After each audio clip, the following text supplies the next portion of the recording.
বিপক্ষে। মাঠ ও মাঠের বাইরের বিশ্বের নানা প্রান্তের খেলাধুলার খবর, সেসব নিয়ে আমাদের নিয়মিত আয়োজন খেলার সময়। আর এই আয়োজন আপনাদের সঙ্গে আছি আমি সাজিদ মুস্তাহিদ।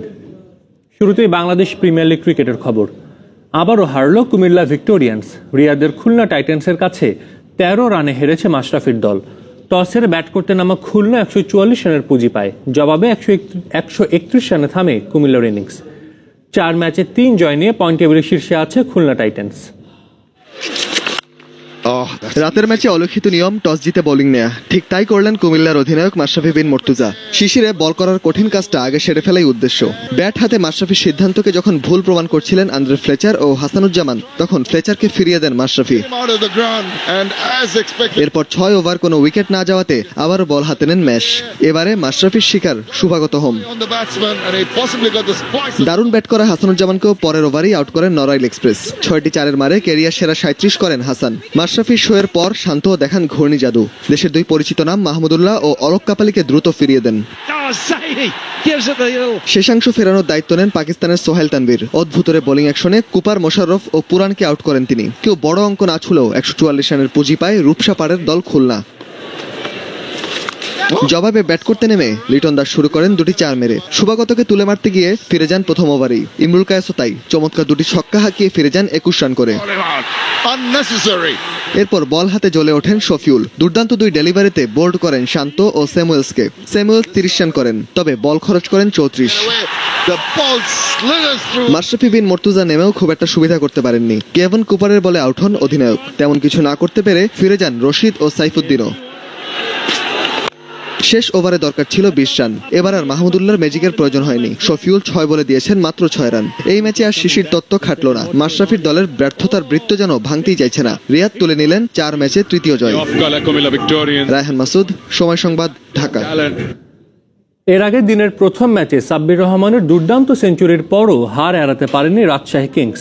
শ্বাসরুদ্ধকর ম্যাচে বরিশাল বুলসের কাছে 4 রানে হেরেছে ড্যারেন স্যামির দল। প্রথমে ব্যাট করে মুশফিকুর রহিম আর শাহরিয়ার নাফিসের 50-তে এবারের আসরের দলীয় সর্বোচ্চ 192 রান করে বরিশাল বুলস। জবাবে নির্ধারিত 20 ওভারে 6 উইকেট হারে 188 রান তুলতে সমর্থ হয় রাজশাহী। মিরপুরের উইকেট লো স্কোরিং ম্যাচের উইকেট। রাজশাহী বরিশালের শ্বাসরুদ্ধকর ম্যাচের পর বোধহয় এ কথা আর ধোপে টিকবে না। মুশফিক নাফিসের ব্যাটিং তাণ্ডবের পর আসরে সাব্বির রহমানের প্রথম সেঞ্চুরি। টি-20-র মজা বলতে যা বোঝায়, বিপিএলের চতুর্থ আসরের 10ম ম্যাচে এসে ঠিক তেমনটাই দেখা গেল। টস ভাগ্যে হেরে ব্যাট করতে নেমে ফরহাদ রেজার দুর্দান্ত বোলিংয়ে দলীয় 21 রানেই 2 ওপেনার দিলশান মুনাবিরা আর ডেভিড মালানের উইকেট হারালে চাপে পড়ে বরিশাল। তবে শুরুর বিপর্যয় সামলে অধিনায়ক মুশফিকুর রহিম ও শাহরিয়ার নাফিস 71 বলে 112 রানের জুটি গড়লে বড় সংগ্রহের সম্ভাবনা তৈরি হয়। 44 বলে 63 রান করে নাফিস আউট হলেও 52 বলে 81 রানের ঝোড়ো ইনিংস খেলে অপরাজিত থাকেন মুশফিক। আর শেষ দিকে শ্রীলঙ্কান অলরাউন্ডার থিসারা পেরেরার 24 রানের সুবাদে 192 রানের বিশাল সংগ্রহ পায় বরিশাল। রানের পাহাড় তাড়া করতে নেমে ইনিংসের দ্বিতীয় বলেই রকিবুলের উইকেট হারায় রাজশাহী কিংস। দলীয় 49 রানে মুমিনুল হক ও উমর আকমল কাটা পড়লে বিপর্যয়ে পড়ে রাজশাহী। তবে আস্কিং রান রেটের সঙ্গে পাল্লা দিয়ে রানের চাকা সচল রাখেন সাব্বির রহমান। আসরের প্রথম সেঞ্চুরি তুলে 61 বলে 122 রানে আলামিনের বলে কাটা পড়েন সাব্বির। এরপর পাল্টে যায় দৃশ্যপট। ব্যর্থ হয় রাজশাহীর টেল এন্ডার। সোহান রাজুরা ব্যর্থ প্রত্যাশা পূরণে। শেষ পর্যন্ত 6 উইকেটে 188 রানে থামে রাজশাহী কিংস। জয়ের কাছে এসেও এমন হার মানা কতটা কষ্টকর তা স্পষ্ট ফুটে উঠল ড্যারেন স্যামিদের চোখে মুখে। মাঠের লড়াইয়ে কেউ হারবে কেউ জিতবে, তবে এমন জমজমাট লড়াইয়ের পর বলাই যায় এবার আর লো স্কোরিং ম্যাচ নয়। 4 ছক্কার বন্যায় ভাসবে হোম অফ ক্রিকেট। নাসির সুলতান, সময় সংবাদ, ঢাকা। ক্রিস গেইলের 116 রানের রেকর্ড ভেঙে বিপিএল ইতিহাসে সর্বোচ্চ রানের ইনিংস খেললেন সাব্বির রহমান। তবে দুর্দান্ত এক সেঞ্চুরি হাঁকালেও ম্যাচটা নিজের করে নিতে পারেননি তিনি।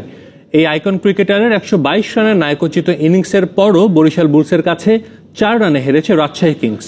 তবে ম্যাচ শেষে সাব্বিরকে প্রশংসায় ভাসিয়েছেন 2 দলের অধিনায়কই। আর সেঞ্চুরি করে ম্যান অব দ্য ম্যাচের পুরস্কার জিতলেও হারের হতাশায় ডুবেছেন সাব্বির। নায়কোচিত এক ইনিংসের শেষ বিচারে মূল্যহীন হয়ে যাওয়া। শৌখিন ক্রিকেট মনারা ভাবতে পারেন খেলায় ফলাফল বলে কোনো শব্দ না থাকলেই ভালো হতো, তাহলেই হয়তো সাব্বির রহমানের অমন চোখ জোড়ানো ব্যাটিংয়ের সার্থকতা খুঁজে পেতেন তারা। আসলে ক্রিকেট শৈলী বা পেশাদারিত্ব যে কোনো হিসেবেই এ হার রাজশাহী কিংস আর সাব্বির ভক্তদের পুড়িয়েছে আক্ষেপে। বরিশালের বিপক্ষে যখন সাব্বির ক্রিজে আসেন তার আগে 193 রানের টার্গেটে 1 রানে 1 উইকেট হারিয়ে হোঁচট খেয়েছে রাজশাহী। এরপর সবটুকুই একেবারে সাব্বিরময়, যদিও ভাগ্য সুপ্রসন্ন ছিল শুরুতে। ব্যক্তিগত 14 রানে স্পিনার মনিরের বলে ক্যাচ তুললেও আলামিন বদান্যতায় রক্ষা পান। তবে ভাগ্যের বাড়িয়ে দেয়া হাত ধরেন শক্ত করে, 26 বলে ছুঁয়ে ফেলেন 50। বড় টার্গেটটা তাড়া করতে খেলতে হতো মারকুটে ঢঙে, সাব্বির করে গেলেন সেটাই। 53 বলেই আসরের প্রথম ও এখন পর্যন্ত একমাত্র সেঞ্চুরির দেখা পেয়ে যান। বিপিএল ইতিহাসে নবম ও তৃতীয় বাংলাদেশি হিসেবে সেঞ্চুরির রেকর্ড এটি। যে আলামিনের সুবাদে নতুন জীবন পেয়েছিলেন তার বলেই আউট হবার আগে সাব্বিরের নামের পাশে জমা পড়ে 61 বলে 122 রান। 9 ছক্কা 9 চারে সাজানো ইনিংসের স্ট্রাইক রেট কাটায় কাটায় 200। কিন্তু ম্যাচ সেরার পুরস্কার নিতে নিতে সাব্বির বললেন তিনি নাকি খেলেছেন স্বাভাবিক খেলাটাই। আমি জাস্ট আমার নিচের ন্যাচারাল খেলা খেলার চেষ্টা করেছি। ডাজন্ট ম্যাটার যে 191 বা 291 বা শুধু 91, আমি জাস্ট আমার নিজের রোলটা আর কি, টিমে যে রোলটা আমার সেটা পালন করার চেষ্টা করেছি। ম্যাচের প্রথম ইনিংসে বরিশাল বুলস অধিনায়ক মুশফিকুর রহিমও খেলেছেন খ্যাপাটে এক ইনিংস। আসরের সর্বোচ্চ দলীয় সংগ্রহ গড়তে 52 বলে করেছেন 81 রান। পুরো ম্যাচ জুড়েই যেন তেতে ছিলেন মুশফিক। পুরস্কার বিতরণী অনুষ্ঠানে সব রাগঢাক ছেড়ে সাব্বির স্তুতিতে মাতলেন মুশিও। সঙ্গে যোগ দিয়েছিলেন রাজশাহী কিংসের অধিনায়ক Darren Sammy. The way Sabir played, it's one of the best T20 innings I've seen for a while. Credit goes to Sabir Rahman, the way he played probably the best innings I ever saw in the T20 format, so congrats to him. ফলাফল যাই হোক, নিয়মিত low scoring ম্যাচের মাঝে bat হাতে 2 টাইগারের অগ্নিমূর্তি নিশ্চয়ই BPL দর্শকদের স্বস্তি দিয়েছে। মাকসুম আলম খান, সময় সংবাদ, ঢাকা। বিপিএল এর আরো খবর। সোমবার দিনের প্রথম ম্যাচে তামিমের চিটাগং ভাইকিংসের মুখোমুখি হবে মুশফিকের বরিশাল বুলস। আগের ম্যাচে রাজশাহী কিংসের বিপক্ষে দুর্দান্ত জয়ে আত্মবিশ্বাসের তুঙ্গে রয়েছে বরিশাল।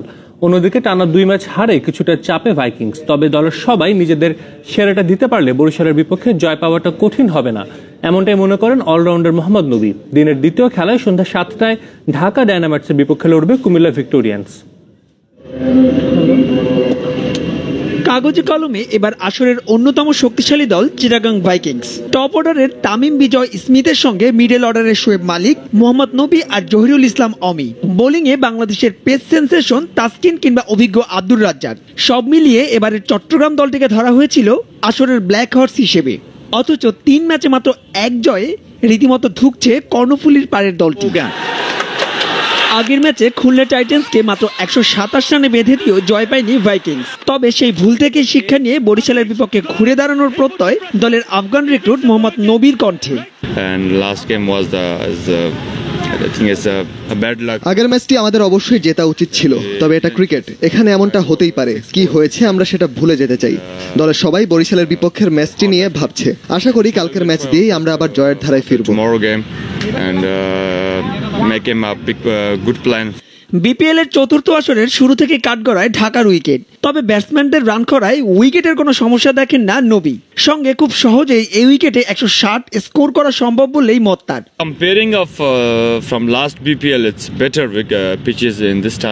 গতবারের সঙ্গে তুলনা করলে এবারের উইকেটটা বেশ ভালো। আমার মনে হয় না এই উইকেটে ব্যাট করাটা ব্যাটসম্যানদের জন্য খুব একটা চ্যালেঞ্জিং। আসলে ঢাকার উইকেটই এমন, একটু দেখে শুনে খেললেই এই পিচে 160 বা তারও বেশি রান করা সম্ভব। 150-160 অন্যদিকে বিপিএল এর বিগত 2 আসরের ফাইনালিস্ট বরিশাল বুলসের শুরুটা ছিল হতাশার। তবে টানা 2 জয়ে দারুণভাবে ঘুরে দাঁড়িয়েছে দলটি। এখন পর্যন্ত 250-তে 164 রান নিয়ে দলকে সামনে থেকে নেতৃত্ব দিচ্ছেন অধিনায়ক মুশফিকুর রহিম। দারুণ ছন্দে আছে শাহরিয়ার নাফিস ও পেসার আলামিনও। তাই তো জয়ভিন্ন অন্য কিছুই ভাবছে না কোচ ডেভ হোয়াটমোরের শিষ্যরা। মাহবুব ইমন, সময় সংবাদ, ঢাকা। অনূর্ধ্ব 19 এশিয়া কাপের জন্য 15 সদস্যের দল ঘোষণা করেছে বাংলাদেশ। অধিনায়ক করা হয়েছে মোহাম্মদ সাইফ হাসানকে। এছাড়া দলে আছেন